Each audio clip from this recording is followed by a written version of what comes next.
どうも中田敦子です。さあ、今回のテーマが止まらない円安。貧困化の恐怖というね、非常に強いタイトルになっているわけですけれどもですね、それぐらい重要な授業であると皆さんにお伝えしておきたい中田敦彦です。よろしくお願いします。いや、このね、4月に入りまして、円安の話題やっぱりあったと思うんですよね。それがいくらに今なっているかということで言うと、現在収録時点で、1ドル154円台後半ということになっておりまして、それが騒ぎになったのが、どうやら最終防衛線だろうと市場が見ていた152円を突破したことで、あれ大丈夫かざわついたわけですね。そしてあっという間にですね、153円を超えて154円台後半。ここで最新の情報です。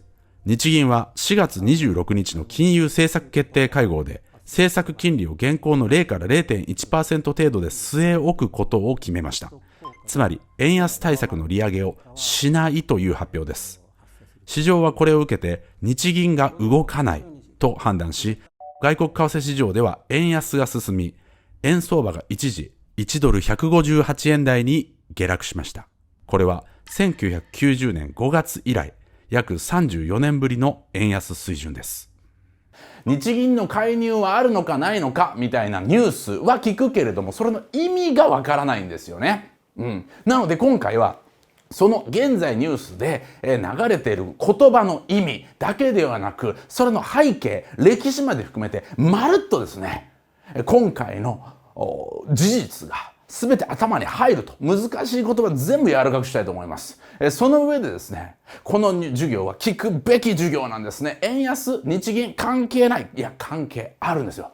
これがものすごい生活に密着しているんです。皆さん今ちょっと暮らしづらくなっておりませんでしょうか？海外旅行にバンバン行けてますか？物は潤沢に買えてますか？そんなことないですよね。物価が高いんだ。海外旅行なんて夢のまた夢だ。でも不思議なことに日本にたくさん海外から旅行者が来ているらしい。一体どうなってるんだろう？生活に密着するのがこの円の高い安い、円安、ドル高、このあたりの表現なんですね。このあたりの事実を理解してないと気づかないうちに自分の資産が減っている、そういうピンチが訪れる。それが貧困化の危機なんです。この授業は絶対に日本国民全員に届けたいなと思っております。そもそもこの止まらない円安というタイトルなんですけれども、2年前にですね、この YouTube 大学で悪い円安というタイトルで授業をさせていただきました。それもね、概要欄に貼っておきますけども、その概要欄ではですね、円安になっている。これはかなり長期的に見るとまずいことなんだよ、と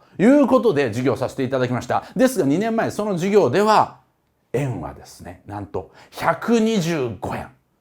1ドル125円の状況だったんです。なんと2年して、そこから30円ほども円は安くなっているということなんですね。つまり2年前に私は警鐘を鳴らしました。中には円安は日本にとっていいことなんだよっていう論調の人もいましたし、円安が一体何なのかわからない、知りたくもない、関係ないっていう人もいました。ですが2年経ってみて YouTube 素晴らしいのがアーカイブが残ってるということなんですよね。この2年前に鳴らした警鐘はそっくりそのままですね、現在にも引き継がれておりますし、その上で事態は変わってきています。なので今回はそのアップデート版ということで完全に聞かなければいけない授業になっています。なんせこの円安というのが大ピンチであるというのはですね、もう有名企業のですねトップも悲鳴を上げているんですよね。ユニクロで有名なファーストリテイリングの会長柳井さん、柳井さんがですね、これは我が社にとっても、いや日本人全員にとってもいいことではない、つまりこの円安はかなりまずいぞってことを言ってるんですね。その上でサントリーの社長でありですね、経済同友会というですね、大企業のトップが集まるですね、そういうグループのトップも務めていらっしゃるサントリーの新浪さんもですね、これに関して国は動いていただきたいということで発言してるわけですね。悪いことで国が動かなきゃいけないこと、それを大企業のトップがついに声を上げているという状況なんですね。そしてこれはいよいよ国民にも分かる形で影響が出始めている。1ドル125円の時、110円時代から120円時代になった。その時はまだ感じ取れなかった様々な問題がすでに顕在化しているんですね。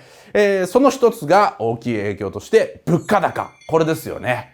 物価が高くなってるんですよ。気のせいなんかじゃない。これは物価が高いんだ。これなぜか。当たり前なんですよね。輸入のコストが上がるからなんですよ。つまりですね、輸入するとき、向こうはね、何ドルっていう形で売りますよね。こっちは円で、買おうとしますよね。その際、円とドルの交換比率っていうのが、円が弱くなるとですね、円安いからもっと多く払ってくださいねとなるわけですね。つまり1ドル110円だったってことは、ね、はい、1000ドルだったら、はい、11万円だ。iPhone とかで考えましょうか。はい。1000ドル11万円で買えてたものが、次のですね、タイミングで言うと、150円になるとどうなるかというと、1000ドル15万円になっちゃう。つまり、売値は1000ドルで変わらない。向こうは変えてるつもりはなくても、こっち側が買うときには11万円から15万円になる。なんと4万円も値上がりしてる。これが、輸入を通してですね、物価高が働く理由、円安がいかに恐ろしいか、お分かりいただけますよね。11万円で買えていた iPhone が15万円出さなければ買えなくなってしまう。でもそれって給料も上がってたらいいんですよね。はい。これ円安で給料もだから賃上げだって岸田さんも言ってますよね。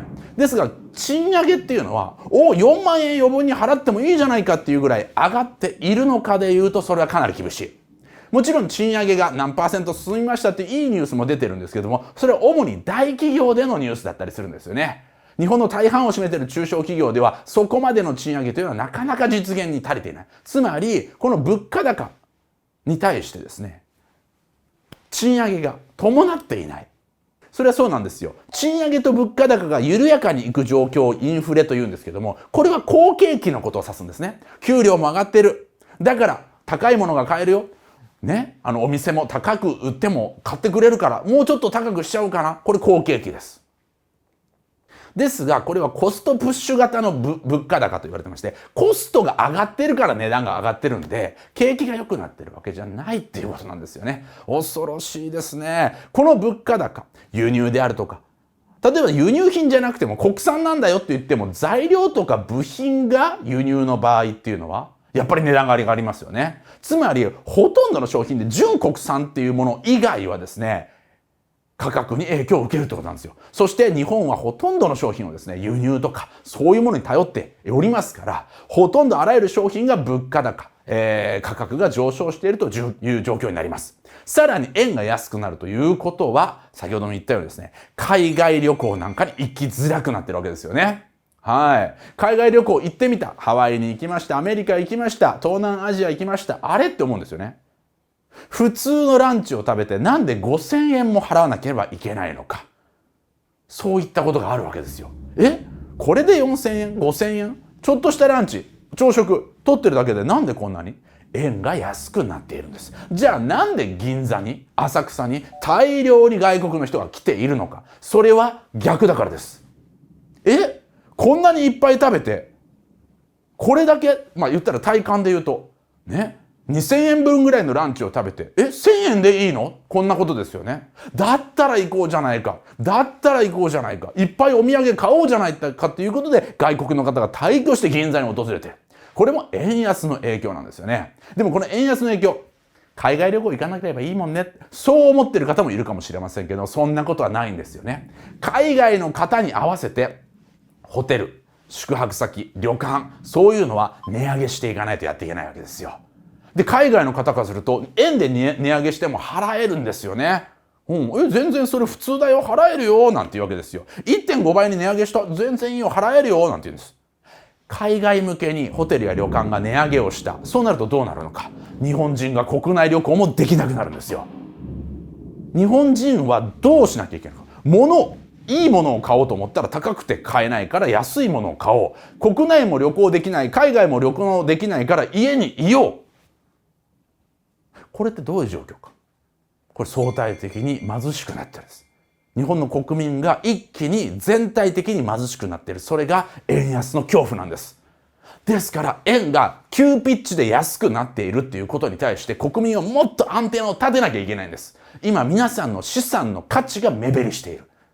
国民全体が貧しくなっている。これは間違いのない事実なんです。だからこそ柳井さんも新浪さんも悲鳴を上げて国に動いてくれって言ってるわけですよね。柳井さん、新浪さんレベルの企業なら大きいですからいいですけれども、中小企業で輸入費、材料費が上がって、それを値上げに反映しても買ってくれるっていうお客さんを掴んでる企業ばっかりじゃありません。ってことはどうなるか。値上げするんだったら買わないよ。あんたのとこと取引しないよ。あんたのとこの商品買わないよと言われるような中小企業さんはどうなってるか。これが円安倒産してるんです。円安を理由に輸入コスト、材料費が上がる。しかし価格に転嫁してもお客さんが納得してもらえるというぐらい強い関係にない中小企業は価格に転嫁できずにそのまま赤字化して倒産する。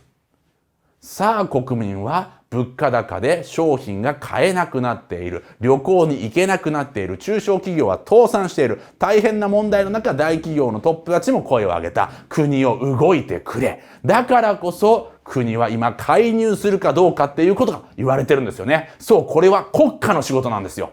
円安に対抗する国家の仕事です。じゃあ国家は一体何をするんだ。そのためにはまずこの円安の理由をもう一度緻密に見ていかなきゃいけないんですよね。現在ニュースを見ているとですね、アメリカの利下げの期待が後退したので、ドルが強いんです。そういう話してますよね。確かにそれはそうなんですよ。ドルっていうのは世界の基軸通貨。みんながドルを中心にアメリカ産どう出るかなと思って動くわけですね。世界の景気の一個中心を決めているのはアメリカなんです。そのドルが、どういう状況だったかと言いますと、アメリカはですね、未曾有のインフレですよね。好景気なんですよ。すごいいい景気なんです。はい。だから商品の値段も上がってるけど、物価も高くなってるけど、給料も追いついてるっていう。そういう状況です。でもこのインフレ、緩やかなインフレは好景気って私言いましたよね。つまり激しいインフレっていうのは、加熱するとどうなるか。それがバブルってやつです。加熱すると、うわってことは土地買って、明日は値段が売るから明日売れば、もっと儲かるじゃん。これの加熱がバブルです。土地の値段は上がり続ける。車の値段も上がり続ける。じゃあどんどん高いもん買って明日に売ればいいじゃん。どんどん買って売ろう、買って売ろう、買って売ろう。その瞬間にぐわーっと値段が膨張して、ある時に実態を超える。実態を超えても膨張し続けることがやめられなくて、ある日ガーンと真っ逆さまに落ちる。これがバブル崩壊ってやつです。つまり緩やかなインフレっていうもので抑えるっていうのが国家の使命なんですよ。常にね、緩やかなインフレさえ起こしてくれてれば好景気のまま国はいける。だけどそれが激しくなりすぎないように何をするかというと、銀行でお金を借りづらくしよう。これが利上げってやつなんですよ。要するに今日買って明日売れば儲かるんだったらお金借りてでも買うよねっていうことなんですよ。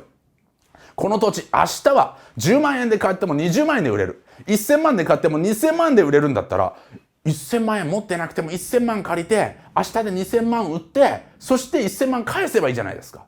つまり借金をしてでも投資やビジネスにしようって思うのは値段が上がって景気がいいからなんですよね。ですがその時に銀行の金利ってのを上げると、銀行から借りたらこれぐらいの利子で返してくださいね。その利子が高かったら借りづらくなるんですね。怖い。もし上がらなかったら利子が重たいから借りるの怖いな。これがブレーキになるんです。つまり物価が高くなるよ、景気がいいよ、どんどん行こうぜ。それをブレーキかけるっていう行動が利上げっていうやつなんですよ。銀行の金利を上げる。それをコントロールするのが各国の中央銀行、日本でいうと日銀なんですよね。この利上げをアメリカの日銀のような中央銀行 FRB っていうのがやったわけですよ。引き締めろって、ブレーキかけろアメリカ、このままだと危ないからブレーキをかけるんだって言って利上げしてたんですけど、少し収まってきたから、じゃあ利下げしようかなっていう雰囲気を出してたんですよ。ブレーキが適切に効きました。ここから少しアクセル踏みますねって言ってたんですよ。ところがこの4月に出た指標ですね。数値データが出たんですよ。アメリカどれぐらい景気いいんですかっていうやつですね。そしたらですね、予想の数値より良かったんですよ。小売業のですね、売上がですね、予想のパーセンテージより良かった。だいぶまだまだ景気いいじゃん。ってことは、利上げする、もう一回利上げするまではいかなくても、利下げって言ってたけど、利下げはちょっと後かな。これが4月のアメリカですよ。世界中が驚きました。はい。言ってましたやん。利下げするって言ってましたよ。ブレーキかけたのがうまく効いたから、ちょっとアクセル踏もうかなって言ってましたやん。で、アメリカは、いやいや、それが調べてみたら、もうまだ勢いがあるみたいなんですわ。アメリカ好景気なんですわ。ごめんなさいっていうことですよね。で、この利上げ、利下げっていうものになぜ日本が振り回されているかというと、日本とアメリカの金利の差っていうものが円安に関わってくるからなんですよ。はい。まず最初のハードルですね。日米金利差が円安ドル高に影響する。はい、意味がわからないんですよね。もう寝たいですよね。勘弁してくださいってことなんですけど、これ簡単に考えていただきたいんですよ。金利っていうのは、借りる側からすると高いと嫌ですよね。でも、貸す側からすると金利高いところに預けたくないですか？はい、1年間で 1% の利子をくれる銀行と 2% の利子をくれる銀行だったらどっちがいいですか？極端に言うと、1% の利子の銀行と 100% の銀行だったらどっちがいいでしょうか？俺 100% の利子あなたにあげますよ。私 1% の利子あなたにあげますよ、年間でって言われたら。100万円預けて1万円くれる人、100万円預けたらなんと100万円くれるんですよ。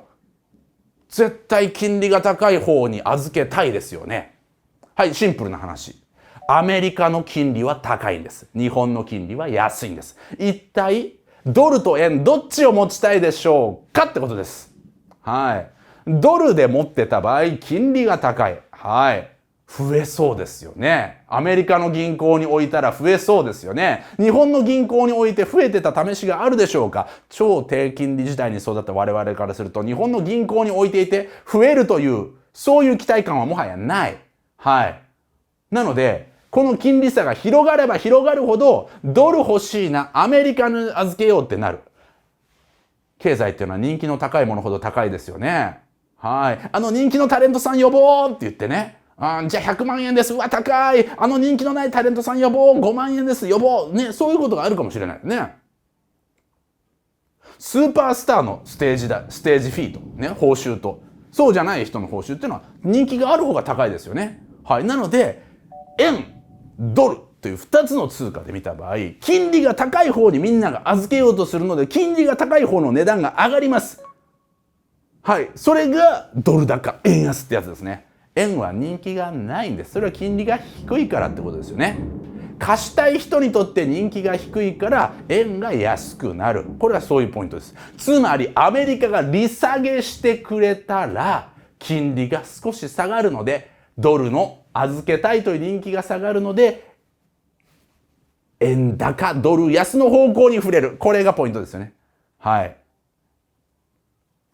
日本の金利じゃあ上げればいいんじゃないの？これですよね。はい。アメリカ産下げてよじゃなくて、あんたが上げなさいよって思いますよね。はい。この利上げが日本はずっとできないでいる。この理由を説明するのが、中盤から後半になりまして、そこが一番面白いので、そこはちょっとお待ちください。現状、一個の原因と言われてるのは日米金利差で、アメリカは利下げを、やっぱりしない。なんでかっていうと、景気がまだいいもんということでした。利下げしないってことは、アメリカのドルの人気高いままじゃん。これじゃあ円が安くなっちゃうじゃん。これが一個の原因です。もう一個目の、二つ目の原因が中東の情勢ですね。はい。ハマスとイスラエルによる戦争から起因して、あそこはね、中東っていろんなパワーバランスがありますから、その一国と一国だけの戦争じゃなくですね、その一国の味方、仲間、バックについている組織同士の代理戦争でもあるんですね。そこから紐づいてですね、今はイランとイスラエルで争ってるんですね。まさに中東の大国同士でございますね。大国と言わないまでも中枢となっている国ですよね、イスラエル。アメリカがバックにいます。イランっていうのはアメリカと非常に仲の悪い国なんですよね。反米国家イランとですね、イスラエルというのはアメリカをバックボーンに持つ。なぜならアメリカに多くユダヤ人がですね、中枢に入っているからと言われておりますね。そしてこのアメリカをバックに持つこのイスラエルとイラン、これまさに中東のですね、肝となるですね、国家同士のこの戦争、紛争というね、状態になるとですね、中東の情勢が不安になります。この中東情勢の不安というのは何につながるかというと、原油価格の上昇につながるんですね。で、この原油価格の上昇というのは、はい、エネルギーをですね、輸入してですね、はい、なんとかやってる日本からするとですね、非常に打撃がありまして、はい、この原油価格の高騰は円安につながっていくということらしいんですね。やはりパワーバランス的に売る方が強いですからね。はい。売る方が強いですから原油ないよ。はい。その価格じゃ買わせないよ。なったら原油価格高騰。これも大変。ここで追加の解説です。なぜ原油価格が高まると円安が進むのでしょうか。原油価格が上昇するとアメリカを含め世界的にインフレ圧力が高まります。物価が通貨価値より上がっていくインフレーションの流れが強まるということです。つまりインフレを収めたいアメリカの中央銀行である FRB はさらに利下げができなくなるので、逆に利上げのできない日本との日米金利差が拡大し、円安が加速するということになります。この日米金利差と中東情勢が実は今回の円安の本当に重要なことではないと私が捉えてるからなんですよ。これはニュースで言われてることです。はい。ニュースでアメリカが利下げしてくれないもん。中東で戦争してんだもん。あたかもアメリカやイランのせいであるように言われてると思うんですけども、そんなことはないんですね。円安の原因っていうのはまさに日本にあるんです。これが3番目の理由。円安の理由は日本にありという話です。それが日本の実力の低下です。ドル円相場だけ見てる人が多いんですよね。だからドルが強いんだとか、日本の円がドルのよりも人気がないんだと思うかもしれませんけども、ここで見なければいけないのが主要通貨各国との比率です。レートです。はい。ドルだけではありません。例えばユーロ、ね、他にも中国人民元、イギリスのポンド、オーストラリアの5ドル、ね、5ドルってのは豪州ですかね、オーストラリアドルですね、とかスイスフラン、果てはですね、韓国のウォンまで、はい、比較してこの5年間で見ていただくとグラフはぐーっと右肩上がります。すべて同じです。これつまりどういうことか。ユーロ円、ポンド円、スイスフラン円、人民元円、全部右肩上がり。これつまりですね、どの通貨に対しても安くなってるんです。円は主要通貨の中でどっぽ安、ダントツで安くなっていってるんです。これなぜか。これですね、もちろん経済成長率であるとか、人口減であるとか、少子高齢化であるとか、日本がですね、生み出している経済的なパワーが強ければ、よし、円を持とうってなるんですけど、円の人気が下がり続けてるってことです。円を持とうと世界中から思われていないんです。それは一体なぜなのか。それのために国は何ができるのか。ここがポイントなんですね。はい。参ったなと。円がものすごい安くなってるのはアメリカのせいでもあるし、中東のせいでもあるけれども、円ここ5年ずっと安くなってるんじゃないって。ってことは、海外旅行に行けないのも今に始まったことじゃないわけですよ。2年前から言ってるわけですよ。参りましたよね。国なんとかしてくれって柳井さんも新浪さんも言ってるわけじゃ、そのなんとかって何ですか。介入ってことができました。はい。この介入って何ですか。これ2種類あります。はい。1個、本命はですね、2番の為替介入なんですね。はい。為替介入っていうのはどういうかというと、為替っていうのはですね、そのドルと円とかの交換することですよね。はい。買えるってことですから、お金を。この為替に介入していく。どういうことか。ね。円欲しいよーって言ったら円の人気が高まって、ドル欲しいよーって言ったらドルの人気が高まるわけですよね。ってことはですよ、円買う人が増えたらいいんですよ。でもみんなが買わないんです。じゃあどうしよう、値段上げるには。ヤフオクとかと一緒ですね。みんなが変わって値段が上がんないんだったら、よし、自分で上げます。はい。オリエンタルラジオの DVD メルカリで50円で売られてた。悔しい、ふざけるな、よし、俺が2000円で買う。はい、そういう感じです。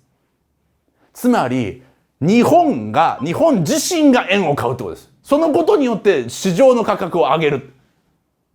それだけ聞いてると悲しくないってなりますよね。そうなんです。この為替介入っていうのは本質的ではないんです。そして何回もできないんですよ。そりゃそうですよね。ね、中田の DVD 人気だ、オリラジの人気だと思って自分で買うってやったらどうなります？お金なくなるんですよね。はい。特に厳しいのが、円の人気を高めるための為替介入。これは難しい。なんでかっていうと、ドル人気を高めようと、円の人気下げようっていうんだったらですね、円をいっぱいですね、作ることができます、日本は。円を吸ってですね、それをドルに変えてって言ってドルをいっぱい買えばいいんですよ。アメリカ産の人気上げようってすればいいんですよ。円は作れます。ドルは持ってる分しかありません。はい。その対外的なですね、準備資金、日銀にどれぐらいあるかというと、180兆円あります。はい。桁が兆になった瞬間に考えることをやめたいんですよね。一生関わりがねえからです。はい。1億円、ドリームジャンボとかっていうのね、億はまだ聞いたことありますけれども、兆に至っては一生関わりがねえんです。我々国民からすると。なので、180兆に関してはもう考えることをやめるんですよね。はい。とはいえ180兆、なかなか大きい金額だということでまず理解いただきたい。この180兆円、これ全部使えるかというとそうではないんですね。あれ ?180 兆のうちほとんどがですね、なんとアメリカ国債なんです。つまりアメリカ産にお金を貸してるよっていう証明書です。だからそれの利子とかが入ってくるんですけどね。でもこのアメリカ国債を売っちゃう、そして円の人気やるってことですね。アメリカ産との関係が非常に悪くなります。はい、なんでかというとですね、アメリカ国債買うよってことはですね、アメリカ産にですね、恩を売ってるわけですよね。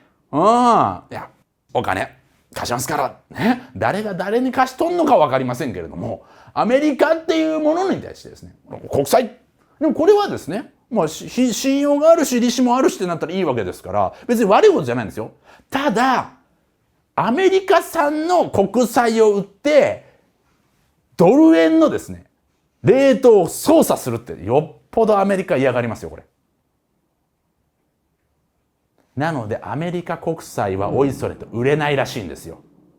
じゃあ使える金額はって言ったら180兆円分のですね、約10分の1、19兆円。つまり日銀が持っているその対外的なですね、資産、準備の中でも使えるのは10分の1だけです。はい。10に装填されている弾のうち10発のうち1発しか撃てないぐらいの感じですよね。全部使えるわけじゃない。はい。その上でこの為替介入、2番から説明してますけども、為替介入は本質的な治療にはなりません。なんでか。はい。オリエンタルラジオの DVD を自分で高値で買って、オリエンタルラジオの人気っていうのは上がるんでしょうか？上がりませんよね。一時的にオリエンタルラジオの DVD の値段が釣り上げられているだけで、本質的に人気がないのであれば、また元の値段に戻るだけなんです。そう、つまり、為替介入というのは、一言で言うと、時間稼ぎなんです。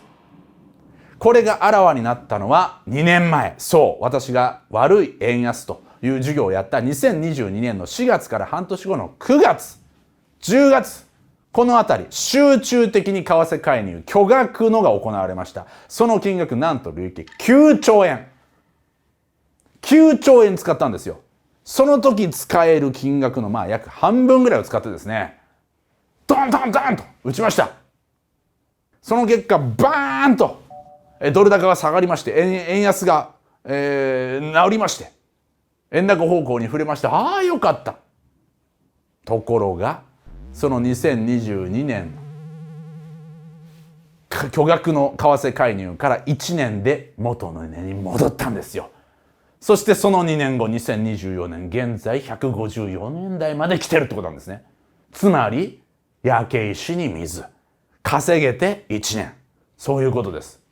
あの額の約倍の額為替介入したとして、もう玉がないってなったら逆にまずいですからね。この19兆も全部使ったら180兆分の19兆しかないんだよね。もう為替介入ないねってなったらですね、投機家たちがうわーっと逆張りしていくわけですよ。日銀もうやってこないぜってなるわけです。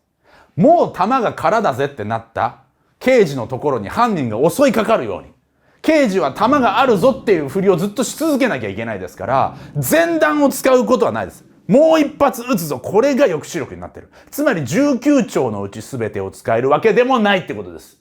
そして2020年2年にやったのがこの9兆円の為替介入。しかし1年で戻りました。そしてそれは2年後により悪化している。そういう事態です。ですから、介入してくれというのは、根本治療のための時間を稼いでくれ。せめてってことなんですよ。はい。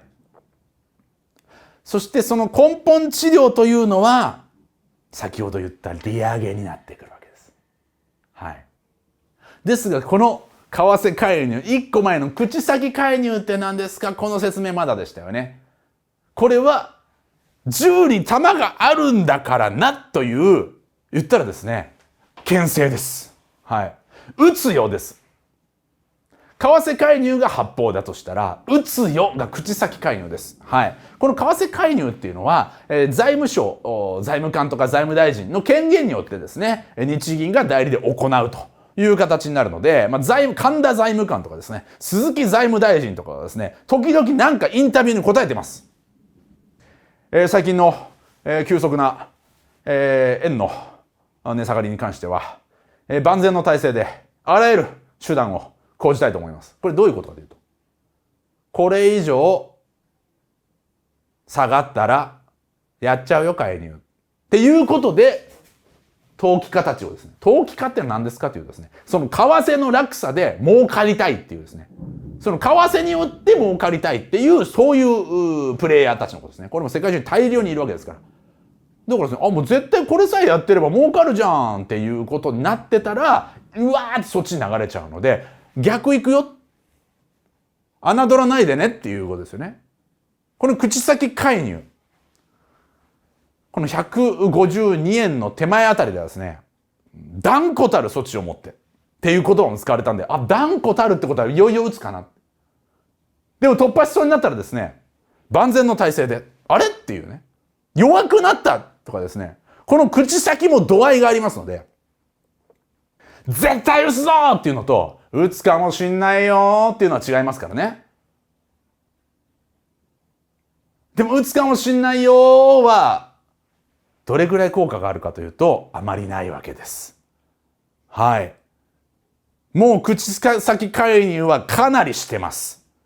でももう154円台まで来てるんですよ。そして最終防衛ラインっていう、最初、その152円を突破したっていうのは、この最終防衛ラインっていうのはつまり、これを突破したら為替介入があるんじゃないかっていう投機家とか市場の読みなんですよ。つまり現状155円突破でっていう説の人もいれば、160円突破でって言ってるのは、この最終防衛ラインっていうのは、為替介入を実際にするだろうと読んでいる投機家や市場の読みのことを言います。これでようやく意味が分かりましたね。最終防衛ライン突破ってどういうことですかっていうね。それは為替介入があったら、ボーンと一回値動きします。そこからもう値が戻るのに1年ぐらいはかかりますから、10兆円近く使ってですね、うわーって為替が操作されたら、これで儲かるって浮かれてた投機家の人の中には、大損こいちゃう人もいるかもしれませんよね。だから、動きを封じられるわけです。だけどこの為替介入、恐ろしいのが、弾数が限られてることだけじゃなくて、ボーンと下がっても戻ることはもう分かられてるんですよ。わかります？つまり、為替介入した後にめちゃめちゃここで買われちゃうんですよ。もう下がったな。弾の威力が終わったなと思ったら、うわーって言って、どうせ値戻りするんだろって。ここに戻るんだろ、じゃあ儲けるじゃないかっつって、うわーっていかれる可能性もあるんですよ。だからできれば為替介入はしたくないんです。悪化する可能性のある特効薬だからです。そしてそれは根本治療にならないから。だからなるべく口先介入だけでいきたい。この攻防戦を続けているのが財務省と日銀なんです。いかに恐ろしい戦いをしているか国民の皆さんはご理解いただけたでしょうか。円とドルの相場が今ものすごく揺れ動いていると。さあ来ました。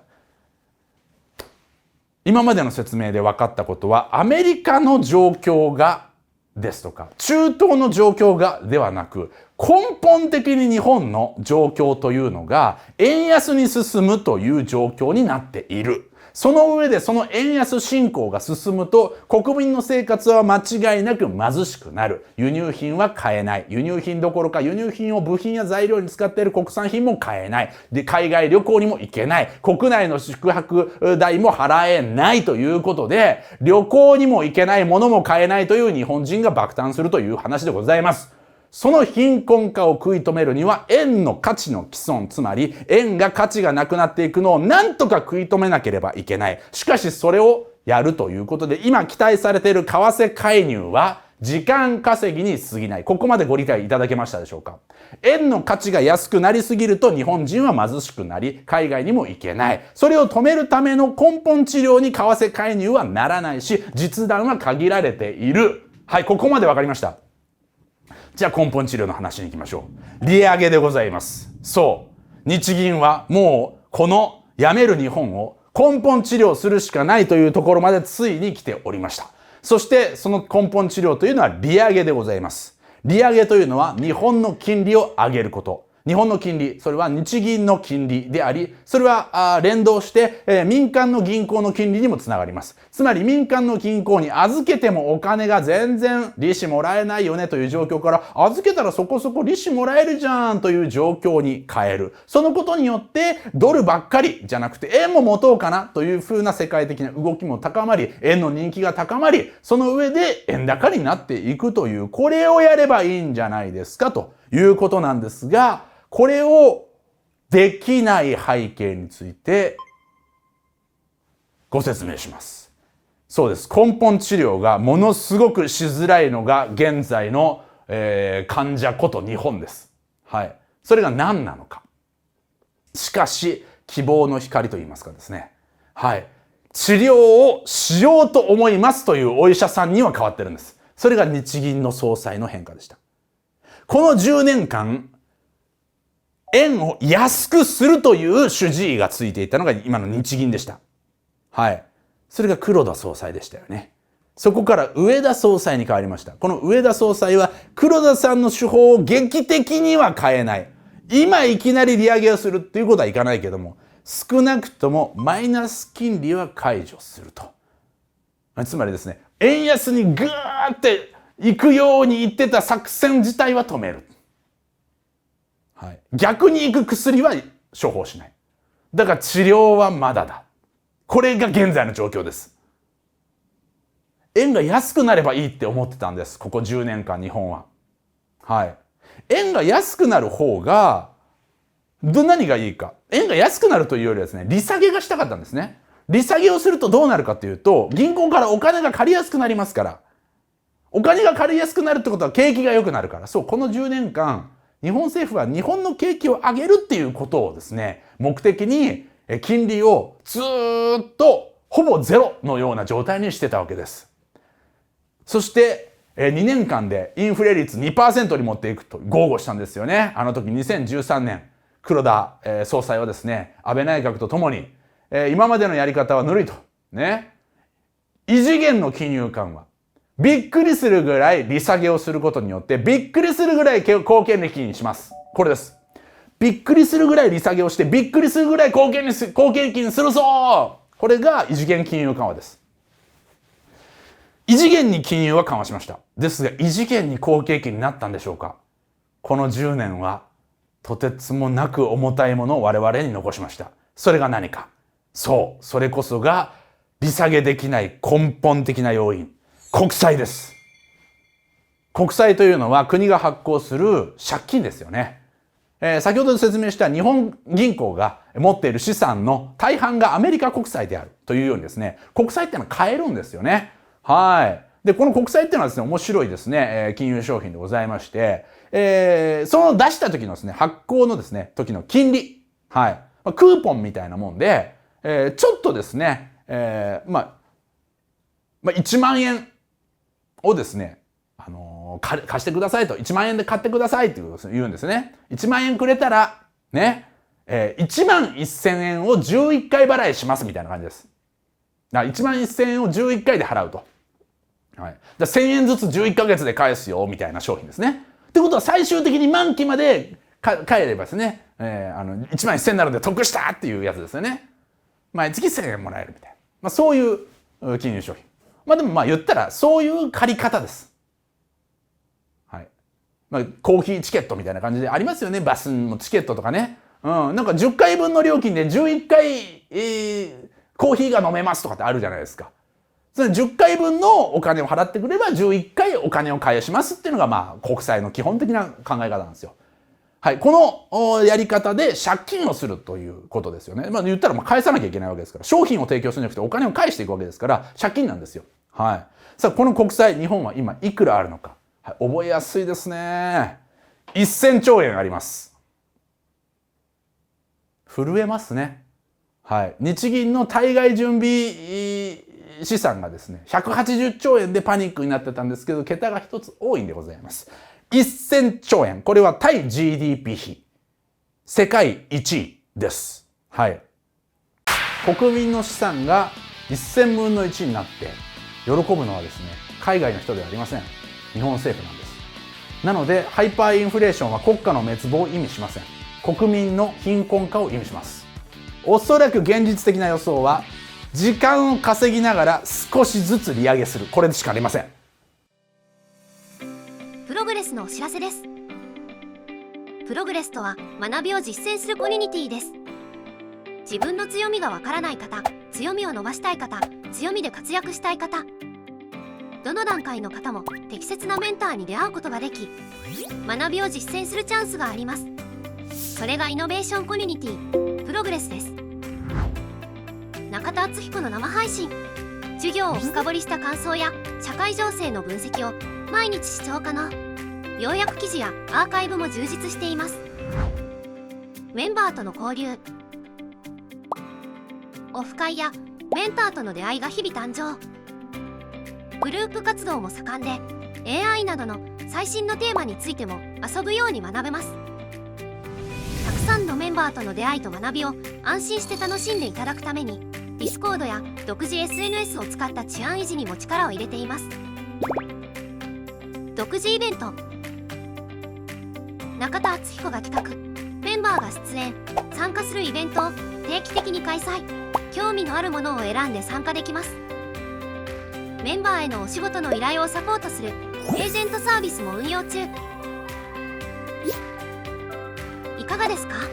もっと知りたいという方は概要欄のリンクからプログレスのページへどうぞ。チャット GPT を生かしたガイド係もお待ちしています。人は何者にでもなれる、いつからでも。月額980円で人生の扉を開きましょう。